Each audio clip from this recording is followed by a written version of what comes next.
Meghan Markle could have been next Bond girl. Meghan Markle was reportedly shortlisted as the next Bond girl before her romance with Prince Harry made her unattainable. The brief was to find a glamorous rising star, specifically someone American or Canadian. Meanwhile, Prince Harry has come under fire over comments he made about the royals being the family that Ms. Markle never had, coupled with his lackluster guest editorship of the UK's radio news show Today. Prince Harry has been slammed by the British media for being a nice but dim Windsor bore. After the Queen, Harry is Britain's favourite royal, loved for his cheeky playfulness, his ability to connect, his 10 years as a soldier and for driving forward the Invictus Games. His bad boy days of regular scuffles with photographers, of dressing as a Nazi for a friend's fancy dress party and of naked, wild romps in Las Vegas after playing strip billiards, are long gone. Committed to his causes, the prince now rarely puts a foot wrong. But his clumsy comments over Christmas have attracted deep condemnation. He has been criticized for revealing his politics during the Today editorship, something verboten in the royal world, and has shown them to be little more than brain-dead millennial waffle. Writing in the Sun newspaper, commentator Damian Thompson said the editorship had more than a whiff of French Queen Marie Antoinette playing shepherdess while Harry pontificated about the wonders of nature and the wickedness of waste. The royals, with the exception of the Queen, have always been blind to the hypocrisy of wagging their green fingers at us before hopping onto a private jet, Thompson wrote. Harry was slammed, too, for his sycophantic interview with former U.S. President Barack Obama and for picking his own father, the Prince of Wales, as his two top guests.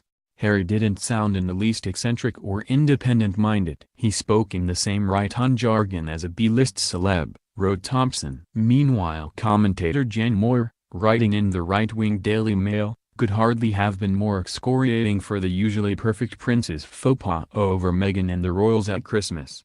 Interviewed at the end of his editorship, Harry spoke of spending Christmas at Sandringham with the Queen and the rest of the royal family. He was asked if there were any family traditions that had to be explained to his fiancée and he replied, "Oh, plenty. I think we've got one of the biggest families that I know of, and every family is complex as well.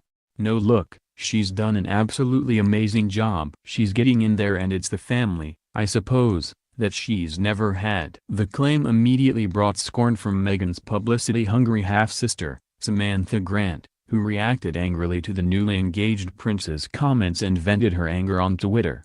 And Moore is right behind her, warning that the unintended slight to Meghan's family was a howler of gigantic proportions. Rule no one for any new husband is never, ever to publicly state that your family is somehow better, happier and more loving than her family, even if you believe it to be true. Especially at this time of year, when kinship loyalties and festive one-upmanship can create tension, hurt and misery, Moore wrote. By this time next year, Prince Harry will be a husband, hopefully one who understands that his family is not the only family in his marriage. And maybe he will also realize that while Christmas is a time of jolly and holly, it is also a time of compromise and tact, she added. Meghan's half-sister had earlier rebuked Harry, tweeting, "Actually she, Meghan, has a large family who were always there with her and for her.